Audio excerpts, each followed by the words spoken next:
안녕하십니까. 고박사 TV입니다. AD 49년 제1회 예루살렘 총회의 결의사항에 대해서 말씀드립니다. 이 결의사항은 우리 교회 역사상 매우 중요한 결의입니다. 그래서 오늘 이 시간에 말씀드리려고 합니다. 제1차 전도 여정을 성공리에 마친 선교사 사도 바울과 바나바는 안디옥 교회에서 율법주의 기독교인들과 극심한 논쟁을 벌였습니다. 하지만 결론이 나지 않아서 예루살렘 총회에서 그 문제를 다루게 되었습니다. 그들이 무엇을 가지고 다투었고 예루살렘 총회는 어떤 결의를 했을까요? 그리고 그것들이 오늘날 우리와 어떤 관계에 있는지 알아보도록 하겠습니다. 안디옥 교회의 분쟁과 논쟁의 원인은 어디에 있었을까요? 한마디로 구원관에 있었습니다. 바울과 바나바는 안디옥 교회에서 이신칭의에 대한 교리를 가르쳤습니다. 믿음으로 의롭다함을 받고 그 의롭다 하심으로 구원에 이른다라는 구원관을 가르쳤습니다. 그러나 이들이 선교를 나간 틈을 그 유대에서 기독교인들이 내려와서 할례를 받고 율법을 지켜야 구원을 받는다라고 하는 율법 준수에 대한 구원관을 가르쳤습니다.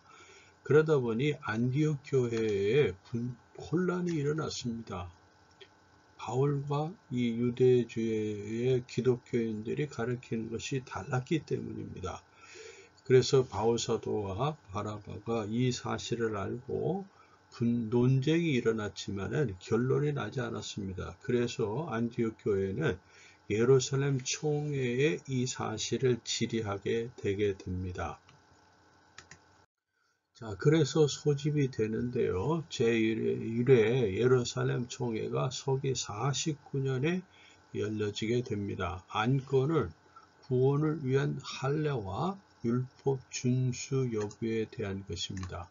여기에 이제 바울과 바나바, 안디옥 교회의 예루살렘의 사도와 장로들, 교회 대표 다수가 이제 참여하게 되는데요.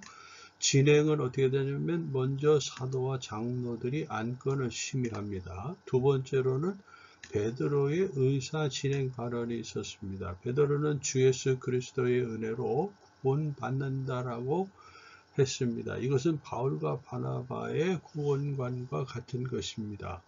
바울과 바나바의 선교 보고가 있었고요. 네 번째로는 야고보의 발언과 네 가지 제안이 있었습니다. 자, 이것을 좀 더 자세하게 말씀드리겠는데요.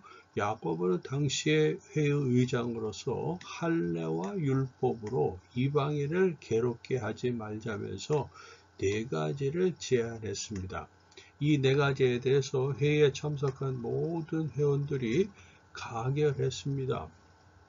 그리고 어떻게 조치를 했냐면은 예루살렘 총회는 가결된 네 가지 안건을 공문서로 작성해서 바울과 바나바 및 유다와 실라를 총회 특사로 임명해서 안디옥 교회와 모든 이방인 교회에게 전달하게 함으로써 모든 교회가 이 네 가지 결의사항을 반드시 지키도록 그렇게 연락을 취했던 것입니다. 야고보 사도가 제안한 네 가지는요, 우상제물과 음행과 목매어 죽인 것과 피에 관한 것이었습니다. 한마디로 말하면은 야고보 사도는 이방인 성도들이 우상제물과 목매어 죽인 고기와 피를 먹고 마시지 못하게 하고 음행하지 못하게 하자라고 하는 것이었습니다. 이것은 당시 우상 숭배하는 사람들 가운데 행해지던 일반적인 풍습이었습니다.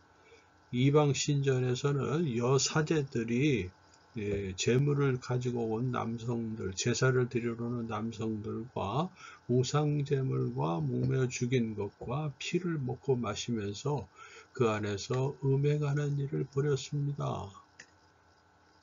자, 기독교를 개종하고 나서도 역시 그러한 풍습을 버리지 못하는 교인들이 일부 있었습니다. 그래서 교회에 덕이 되지 못하기 때문에 이것을 금할 필요가 있었기 때문에 예루살렘 총회에서는 이러한 네 가지 사항을 결의해서 이방 교회들도 반드시 지켜나가도록 했던 것입니다. 자, 이러한 사실을 볼 때 오늘날 우리가 피로 만든 음식을 우리가 살펴보면은 우리 한국 같은 경우 보면 순대가 있고 선지국이 있고 사슴피 같은 것들이 있습니다. 이외에도 피로 만든 여러 가지 재료들이 있는데 이런 것들을 서스럼 없이 거리낌 없이 먹고 마시는 것을 볼 수가 있는데 서기 49년에 예루살렘 총회에서 결의된 이 네 가지 사항을 우리도 한번 되새김질 해볼 필요가 있습니다. 즉 우리도 현대의 우리들도 초대교회같이 이방교회들과 같이 이 결의된 사항을 지켜나가는 우리들이 되어야 된다 하는 것입니다. 그래서 결론적으로 예루살렘 총회 결의를 지켜나가야 됩니다. 그때만 위해서만 결의된 것이 아니라 오늘날 우리도 반드시 지켜야 된다 하는 것입니다. 곧 우상들에게 바친 음식과 피와 목매어 죽인 것과 의백을 너희가 멀리하라 라고 그렇게 사도행전 15장 29절에서 말합니다. 그러므로 예루살렘 총회 결의는 이방 교회만이 아니라 오늘날 우리의 교회들 역시 지켜야 될 사항입니다. 우리의 교회가 회복되기 위해서는 이러한 말씀으로 먼저 돌아가야 하는 일이 우선되어야 됩니다. 마틴 루터가 종교개혁의 기치를 내세운 것이 무엇입니까? 먼저 말씀으로 돌아가자. 솔라 스크립처 아닙니까? 오늘날 우리가 이러한 사실을 다시 한번 기억해서 예루살렘 총회가 결의한 사항을 오늘날 우리가 지켜나가는 우리 모든 교회가 되기를 다시 한번 말씀드립니다.